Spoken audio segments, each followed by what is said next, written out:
요즘 젊은 세대 중에서 카푸어라는 단어가 사용되고 있다고 합니다.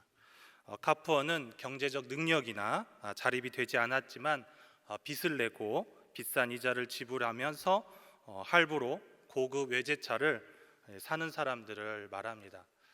저희 집 주변에도 제가 타볼 수 없는 좋은 차들이 질비해 있고 그것들을 피해 다니기 위해서 부딪히면 많은 보험료를 내야 되기 때문에 피해 다니기 위해서 애쓰는 경우가 많이 있습니다. 가끔 저희 딸은 그 차를 무심결에 그냥 만지기도 하고 그냥 옆에 가서 자전거를 타기도 하는데 그럴 때마다 저의 두 가슴은 철렁철렁 내려앉을 때가 많이 있습니다. 그런데 그러한 화려한 겉모습에 훅해서 그렇게 고급 차를 찬 젊은이들이 그 차를 1년도 몰아보지 못하고 빚에 쫓겨 압류당하고 남은 빚을 갚아가는 경우가 요 근래에 많이 생겨나고 있다고 합니다. 그런 사람들을, 젊은 세대의 사람들을 카푸어족이다라고 이야기를 합니다. 카푸어 못지않게 교회도, 우리의 신앙도 그와 유사한 상황들을 또 그렇게 변해가는 것들을 종종 목격하고 합니다. 황금과 보석으로 화려함만을 쫓아가는 신앙, 황금과 보석으로 치장된 그러한 신앙을 쫓아가다 보면은 결국 우리도 카푸어처럼 영적인 기근과 잘못된 신앙으로 빠져들어갈 수 있기 때문에 우리 또한 그것을 경계하고 조심해야 할 것입니다. 이러한 카푸어족, 우리가 보면 조금은 이해할 수 없는 세대, 그리고 참 어떻게 이해해야 될지 참 난감한 세대, 이러한 난감한 세대가 사실 요 근래에만 있었던 것은 아닙니다. 세대 간의 또는 시대적인 가치관의 이해와 판단이 달라서 늘 세대는 갈등을 이어갔고 서로가 서로를 이해하지 못하는 그런 상황 가운데 놓여 있던 적이 수없이 많이 있습니다. 여러분, 과거 조선시대에 하와이로 이민을 갔던 1세대들이 있습니다.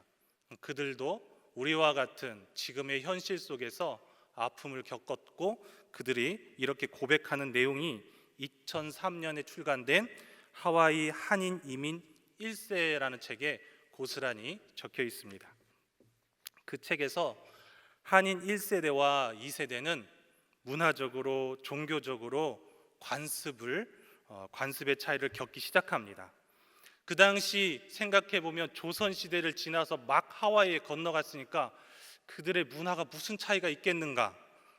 별거 없어 보일 것 같지만 그 땅에서 태어난 2세들은 1세들의 사고방식을 전혀 이해하지 못했다고 합니다.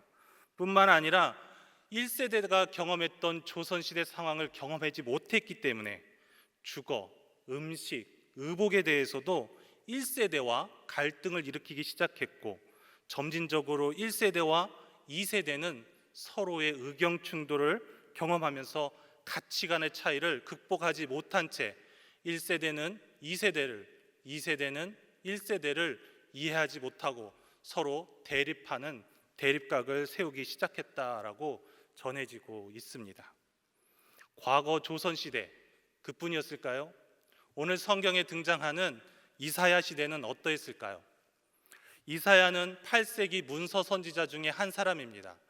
아모스, 호세아, 미가와 함께 8세기의 문서 선지자로 꼽히는 이 이사야의 시대, 이사야 성경은 총 66장으로 구성되어 있습니다. 그래서 작은 성경책이라는 별명도 갖고 있습니다. 그런 이사야를 시대적 배경에 따라서 구분해 보면은 세 가지 시대가 등장하고 있음을 우리는 느낄 수 있습니다. 먼저 1장에서 39장까지 세대인데요. 이들의 세대는 바벨론 포로로 끌려가기 전 세대입니다. 그리고 40장에서 55장까지는 바벨론 포로에 끌려간 세대입니다. 바벨론에 있는 사람들의 이야기가 주로 다루어지고 있기 때문입니다.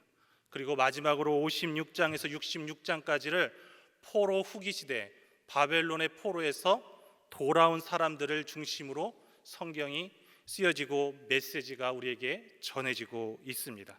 그래서 3시대로 구분해서 이해해 볼 수도 있는 것입니다. 587년 예루살렘이 멸망하고 이스라엘은 바벨론의 포로가 되었습니다. 그리고 538년입니다. 약 50년의 세월이 지나서 바사의 고레스는 고국으로 돌아가도 좋다라는 이야기를 꺼내기 시작합니다.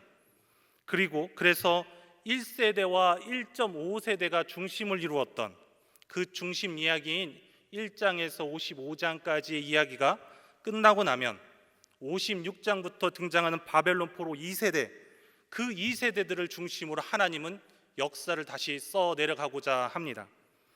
약 50년이라고 하는 세월이 지났습니다. 대부분 포로로 끌려간 사람들은 세상을 떠났습니다. 이제 돌아가야 할 사람들은 바벨론에서 태어난 2세대와 3세대들입니다. 어쩌면 돌아가야 할 2세대와 이 3세대, 무엇이 더 편했을까요? 어쩌면 바벨론의 생활과 문화가 그들에게 더 친숙했을지도 모르겠습니다. 만약 2세대와 3세대가 예루살렘에 간다면 그들은 자신의 삶을 새롭게 시작해야 합니다. 그렇다고 바벨론의 생활이 어렵냐? 그런 것도 아닙니다. 고레스의 칙령이 발표되고 나면서부터 유다 포로민들의 생활은 점점 더 좋아지기 시작했습니다. 하지만 예루살렘은 여전히 파괴된 채 폐허의 상태로 남아 있었습니다. 뿐만 아니라 그들이 예루살렘으로 돌아간다면 폐허가 된 예루살렘을 재건해야만 했습니다. 그렇기 때문에 예루살렘으로 돌아가는 일은 사실 쉬운 결정이 아니었던 것이죠. 느헤미야 1장 3절에 보면 그 내용이 고스란히 성경에 담겨져 있습니다. 그들이 내게 이르되 사로잡힘을 면하고 남아있는 자들이 그 지방 거기에서 큰 환난을 당하고 능욕을 받으며 예루살렘 성은 허물어지고 성문들은 불탔다 하는지라. 이미 1세대 일부 중에서 그리고 남아있는 2세대들이 신앙을 쫓아서 예루살렘에 도달했습니다. 그런데 1차로 귀국한 사람들은 어려움을 겪는 것을 바벨론 포로로 남아있는 2세대, 어쩌면 3세대에 있는 사람들이 고스란히 듣게 됩니다. 그들은 계속해서 바벨론에 남아있으려고 했을 것이고 어쩌면 그것이 현실적인 선택이었을지도 모르겠습니다. 여러분 잘 생각해 보십시오. 조선을 알지도 못하는 2세대, 3세대가 하와이에서 태어나고 자랐습니다. 아니요, 어쩌면 미국에서 자랐을지도 모릅니다. 미국 문화가 더욱 익숙합니다. 햄버거를 아침에 먹고 피자를 먹는 것이 더욱 익숙합니다. 된장찌개, 고추장 이런 것은 어쩌면 너무도 생소한 음식 문화입니다. 그런 2세대와 3세대들이 한국에 50년, 60년 된 그 시대 가운데 다시 돌아와서 한국을 재건해야 되고 이 나라와 이 민족을 위해서 자신을 희생해야 된다라고 한다면 누가 과연 그 결단을 할 수 있었겠습니까? 오늘 본문은 포로기와 포로 후기, 예루살렘에게 있어서는 아직 온전히 회복되지 않은 상황, 그 상황에서 선포된 하나님의 메시지는 철저히 종말론적이면서도 왕국이, 예루살렘이라고 하는 이 왕국이 사라진 것에 대해서 특별히 애통하거나 또한 그 미래의 복구에 대해서 철저히 준비하는 그러한 모습을 찾아볼 수는 없습니다. 주장하지도 않습니다.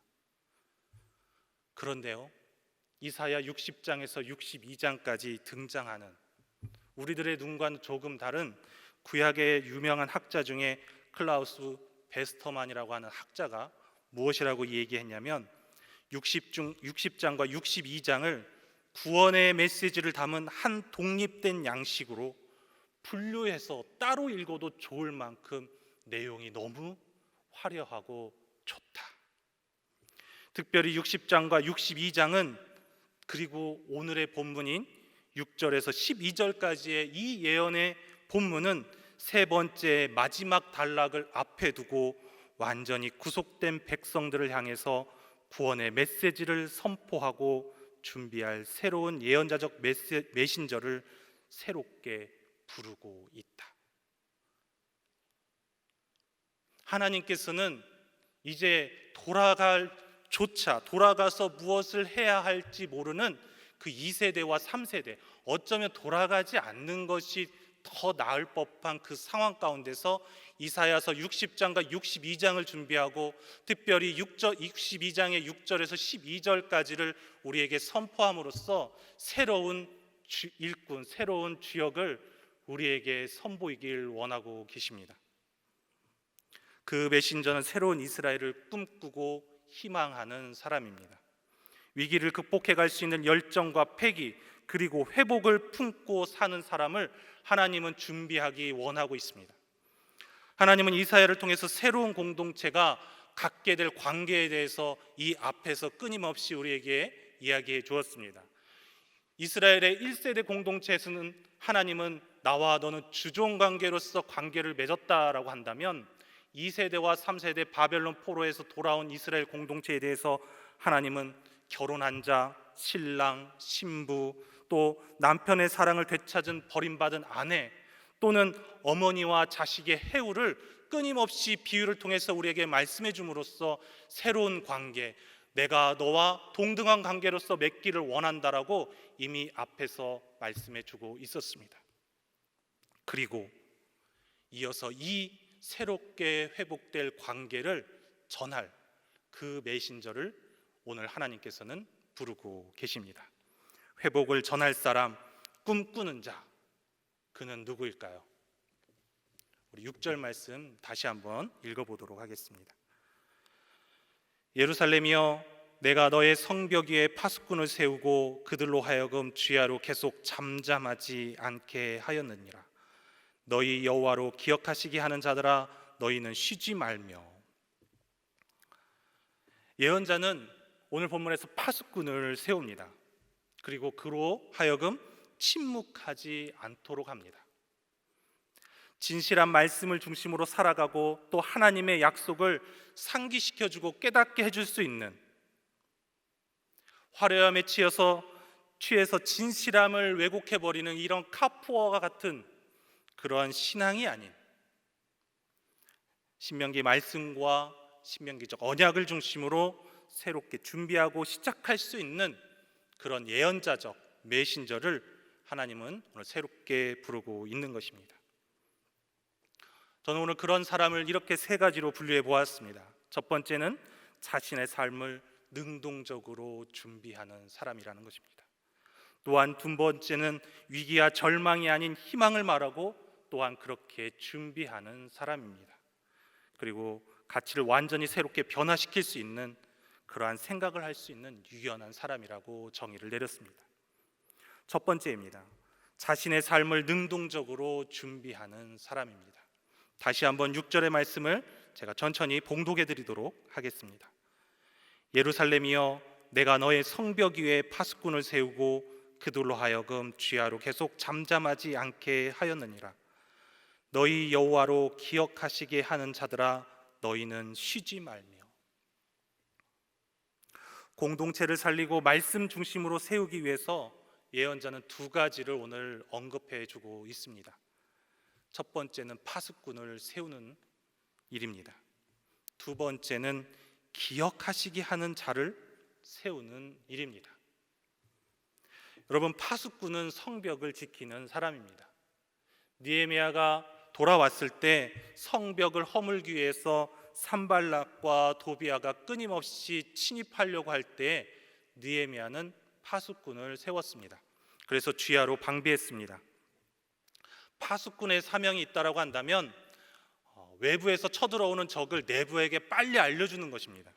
그래서 이 예루살렘 성이, 그리고 그 안에, 성 안에 있는 공동체가 적으로부터, 위협으로부터 보호되고 안전하게 방비할 수 있도록 돕는 역할을 하는 자가 파수꾼입니다.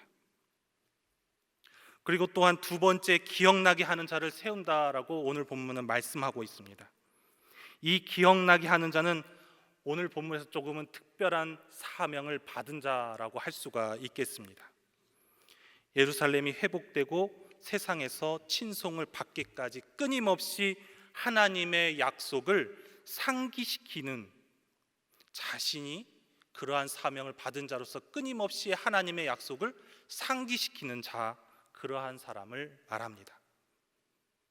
이러한 사람을 능동적으로 대처하는 사람이다라고 할 수가 있겠습니다. 이게 무슨 말이냐? 6절 말씀을 다시 한번 새 번역으로 읽어보면 다음과 같습니다. 예루살렘아, 내가 너의 성벽 위에 파수꾼들을 세웠다. 그들은 밤이나 낮이나 늘 잠잠하지 않을 것이다. 주님께서 하신 약속을 늘 주님께 상기시켜 드려야 할 너희는 가만히 있어서는 안 된다. 늘 상기시켜 드려야 한다. 이 본문이요, 다시 한번 이 본문을 상기시켜 드리는 사람, 여기에 사용된 단어가 기억시키다라고 하는 이 자칼이라고 하는 히브리어 단어에서 파생이 되었는데, 이 기억하시게 하는 자들이라고 하는 이 표현에 사용된 히브리어가 바로 함마즈키림이라고 하는 단어입니다. 여기에 정관사 복수형을 다 빼고 나면은요, 마즈키르라는 단어가 남게 되는데, 이 마즈키르라는 단어가 특이한 것은 바로 자칼이라고 하는 이 상기시키다, 기억하다라는 이 단어에서 파생된 단어인데 바로 사역 능동형입니다.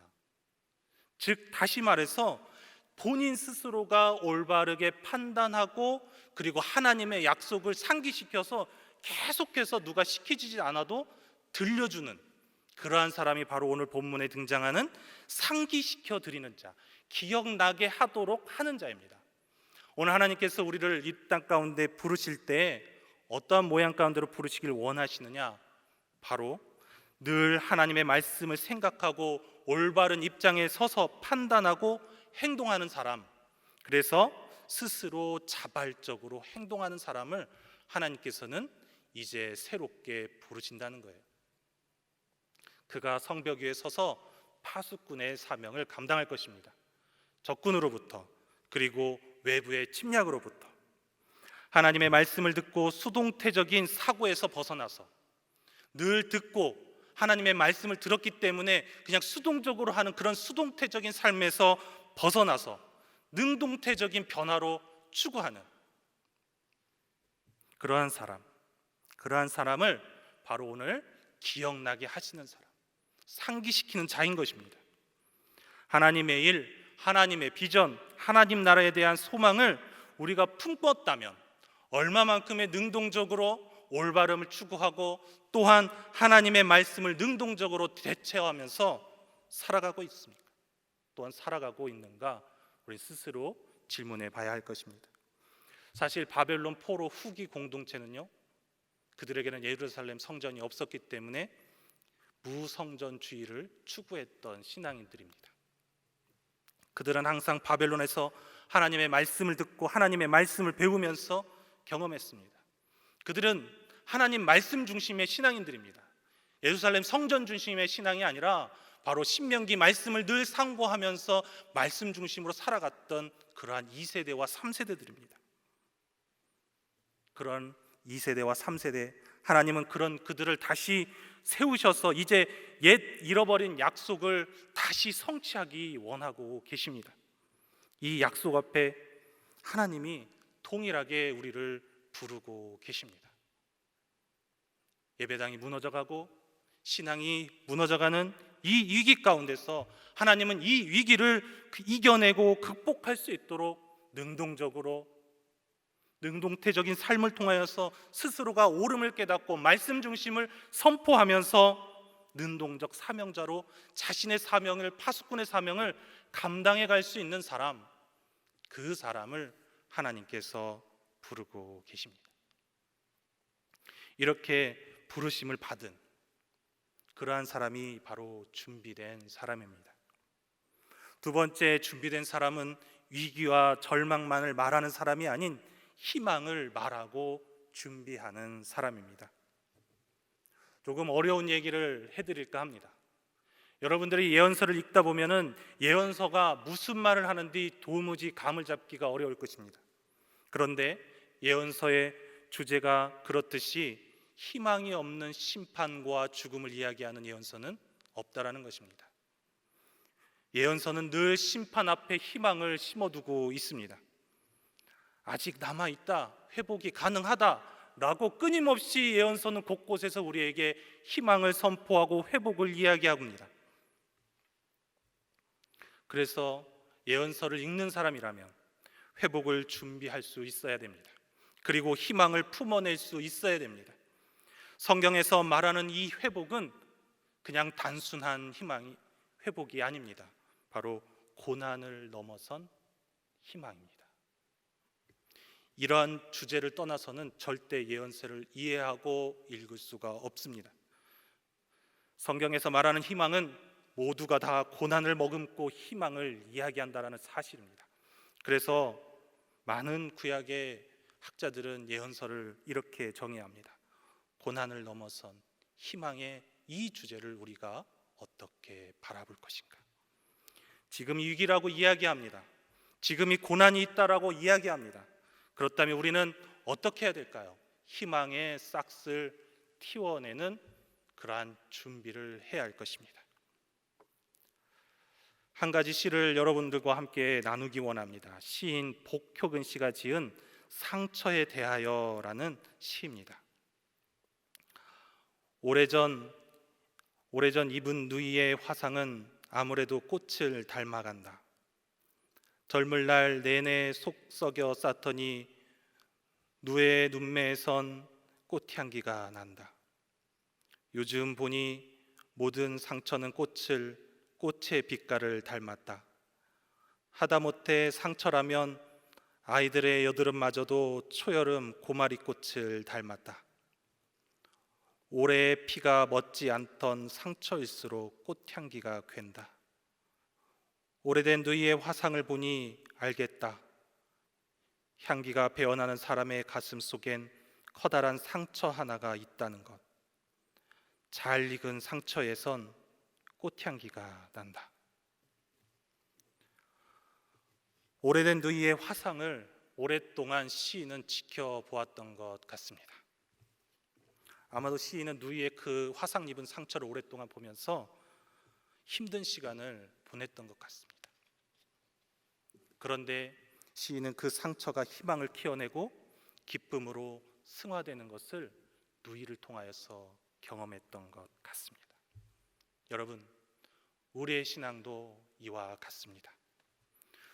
우리의 영혼의 상처, 실패, 위기, 수없이 많이 찾아오는 이 고난은 모두 누이가 경험했던 오래된 상처처럼, 화상처럼 절대 없어지는 것이 아닙니다.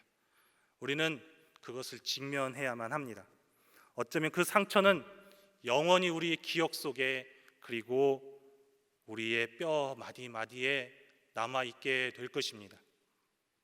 아무리 우리가 기도하고 아무리 우리가 말씀을 붙잡고 기도해도 상처는 여물어지지 않을 것입니다. 계속해서 남아있게 되겠죠. 하지만 이 상처가 여물 수 있도록 약을 발라주고 그곳에 희망을 불어넣어주면 결국 오늘 시인이 경험했던 것처럼 결국 그곳에서 꽃이 피어나는 것을 경험하게 될 것입니다. 하나님의 예언자는 어떤 사람인가? 바로 상처를 바라보며 그 뒤에 필 꽃을 보며 준비하는 사람입니다. 그런데 과연 그러한 것이 가능할까요? 네, 가능합니다. 왜 그럴까요? 하나님께서 이미 우리에게 약속을 해 주셨기 때문입니다. 우리 8절과 9절 말씀 다시 한번 읽어보도록 하겠습니다. 여호와께서 그 오른손 그 능력의 팔로 맹세하시되 내가 다시는 내 곡식을 내 원수들에게 양식으로 주지 아니하겠고 내가 수고하여 얻은 포도주를 이방인이 마시지 못하게 할 것인즉 오직 추수한 자가 그것을 먹고 나 여호와를 찬송할 것이요 거둔 자가 그것을 나의 성소뜰에서 마시리라 하셨느니라. 8절에 보면은 그 오른손 그 능력의 팔로 맹세하셨다. 그리고 오직 추수한 자가 그것을 먹을 것이고 나 여호와를 찬송할 것이요 거둔 자가 그것을 나의 성소의 뜰에서 마실 것이라 하셨다. 오늘 하나님은 그의 오른손 그 능력의 팔로 맹세하신다라고 말씀합니다. 이사야의 특징 중에 한 가지는 바로 하나님의 능력의 오른손을 끊임없이 강조한다라는 사실입니다. 또한 내 곡식이 다른 원수들에게 주지 않고 수고한 대로 먹고 추수한 자가 양식을 먹으며 하나님을 찬송할 것이다라고 말씀합니다. 이 본문을 읽었던 포로 후기 2세대, 3세대는 무엇을 생각했을까요? 아마 여러분들도 누군가는 그 생각을 하고 있을 것이라 생각이 듭니다. 소위 신명기적 공동체로 부름을 받은 2세대와 3세대, 그들이 꿈꾸고 그들이 희망하는 것, 그것은 다른 것이 아니라 하나님께서 주시는 그 양식을 아낌없이 본인들이 누리고 또한 거두어 먹고 하나님을 찬송하는 것입니다. 이 약속은 바로 신명기 28장에 고스란히 담겨져 있는 약속입니다. 사실 잘 읽어보면은 그때는 저주받은 백성에게 이 약식이 흩어지는 것이지만 이스라엘 공동체, 바벨론 포로 공동체는 이 약속이 완전히 상황이 뒤집어져서 자신들에게 다가오고 있는 것을 그들은 지금 이 말씀을 통하여서 듣고 있는 것이죠. 다시 말씀드리면 그들은 성전 중심보다 말씀 중심의 신앙으로 하나님의 말씀에서 배우고 말씀을 통해서 약속을 성취시켜가는 그러한 세대입니다. 그들은 절망에서 희망을 보고 상처 속에서 꽃을 볼 수 있는 그러한 능력을 오늘 하나님께서는 그들에게 요구하고 있습니다. 하나님의 약속이 이루어져 여호와를 찬송하기까지 저주가 아니라 회복으로, 그리고 희망의 메시지를 던져줄 수 있는, 오로지 상처만을 바라보는 그러한 예언자가 아니라 회복을 꿈꾸고 던져줄 수 있는 그러한 메신저, 예언자를 오늘 하나님은 준비시키고자 합니다. 그를 통해서 하나님은 이제 이스라엘의 역사를 성취해 갈 것입니다. 이미 이 약속이 주어져 있습니다. 그 약속을 바라본다면 이제 회복의 희망을 품고 아픔을 일구어내면서 우리 새로운 하나님의 세대를 일으킬 수 있는 믿음의 희망 공동체, 믿음의 신앙을 준비할 수 있는 그러한 사람, 그 사람으로 준비될 수 있는 저와 여러분이 되기를 간절히 소망합니다. 그리고 마지막으로 하나님에게 쓰임 받으며 준비된 사람은 완전히 자신의 가치관을 변화시키는 사람입니다. 자신의 가치를 완전히 새롭게 변화시킬 수 있는 유연한 사람만이 유연한 사람을 하나님께서 준비시킨다라고 하는 것입니다. 우리 10절과 12절 말씀 읽어보도록 하겠습니다. 성문으로 나아가라 백성이 올 길을 닦으라. 큰 길을 수축하라. 돌을 제하라. 만민을 위하여 기치를 들라. 여호와께서 땅끝까지 선포하시되 너희는 딸 시온에게 이르라. 보라, 내 구원이 이르렀느니라. 보라, 상급이 그에게 있고 보응이 그 앞에 있느니라 하셨느니라. 사람들이 너를 일컬어 거룩한 백성이라. 여호와께서 구속하신 자라 하겠고 또 너를 일컬어 찾은 바 된 자요 버림받지 아니한 성읍이라 하리라. 아멘. 온 백성의 구원을 바라며 자에게 하나님께서는 이 본문에서 새롭게 준비된 백성의 이름을 바꿔 불러주시겠다라고 오늘 말씀하고 있습니다. 오늘 이스라엘에게 부여된 이름은 총 4가지입니다.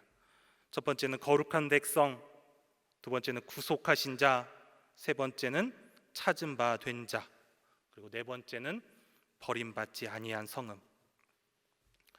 이름이 바뀌었다는 것은 새로운 삶, 그리고 새로운 가치관, 이 모든 것이 변했다라고 하는 것을 말씀합니다.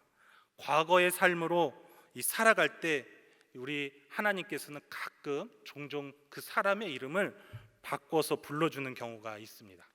아브라함을 아브라함으로, 그 다음에 야곱을 이스라엘로 이렇게 바꾸어 부르는 경우가 종종 있습니다. 이사야 전체적으로 흐르는 한 가지 주제가 있는데 그것은 하나님께서 새로운 백성을 옛 이름을 사용하지 않겠다라고 하는 약속입니다. 사실 이것은 이사야서 1장에서부터 등장을 합니다. 이사야 1장 26절을 보면은 내가 내 재판관들을 처음과 같이 내 모사들을 본래와 같이 회복할 것이라. 그리한 후에야 내가 의의 성읍이라 신실한 골이라 불리리라 하셨나니. 의의 성읍, 신실한 고을이라 불리게 될 것이다. 그리고 바벨론 포로 공동체에게 하나님께서는 끊임없이 내가 새 이름을 지어주겠다, 그렇게 끊임없이 말씀을 합니다. 선지자는 새롭게 회복된 이스라엘 공동체에 새 이름을 통해서 새로운 희망찬 약속을 이제 보장받게 됩니다. 과거는 잊혀졌고 새로운 시대를 준비해서 새롭게 출발해 갈 것을 하나님께서는 오늘 말씀을 통해서 이야기합니다. 이제 인격이 달라지게 됩니다. 그들의 신분도 바뀌게 됩니다. 이스라엘은 이렇게 하나님께서 주신 이 세 가지, 그 세 가지를 준비시켜서 이제 새로운 공동체로 만들어 가려 합니다. 여러분, 화학의 법칙 중에 질량 보존의 법칙이라고 하는 것이 있습니다. 얼음이 물이 되고 물이 다시 얼음이 된다 하더라도 그것을 구성하는 원 물질은 소멸되지 않고 어떤 형태로든 보존된다라고 하는 그 법칙이 있습니다. 우리들이 경험하게 될 아픔과 상처도 마찬가지입니다. 아픔과 상처의 질량은 변하지 않습니다. 저절로 소멸되거나 증발하지도 않습니다. 단지 시간이 지나감에 따라서 이동하게 될 뿐입니다. 내가 지금 현실에 만족하고 머물러 있다면 지금 그 현실은 그대로 계속 남아서 따라올 것입니다. 하지만 내가 처한 상황을 끌어안고 희망을 품어내고 그 안에서 영적인 회복을 준비한다면 아픔은 우리 신앙 안에서 점차 변화되기 시작할 겁니다. 마치 산소와 하나와 수소 두 개가 합쳐져서 물을 만들어내듯이 상처 하나에 희망 하나와 회복 하나를 품어내면 우리는 새로운 회복을 꿈꾸고 새로운 희망의 공동체를 볼 수 있게 될 것입니다. 여러분, 누구에게나 다 회복이 필요합니다. 만약 나에게 회복이 필요하다면 지금부터라도 능동적으로 준비하시고 하나님의 약속을 붙잡고 희망의 끈을 놓지 않으며 자신에게 주어진 그 가치관을 하나님 중심의 가치관으로 변화시켜 준비할 수 있게 되기를 간절히 바랍니다. 그러한 준비된 사람에게 영적인 화학 반응이 일어나 회복을 경험케 하실 것입니다. 그러한 영적인 회복의 은혜가 우리의 삶에 매일같이 샘솟아나기를 간절히 소망합니다. 기도하겠습니다. 하나님, 위기의 시대에 회복을 꿈꿀 수 있도록, 절망 가운데 신앙의 회복을 꿈꾸며 준비할 수 있도록 저희들을 세우시고 멈추지 아니하도록 주님께서 인도하여 주시옵소서. 이 모든 우리 구주 되신 예수 그리스도의 이름으로 기도합니다. 아멘.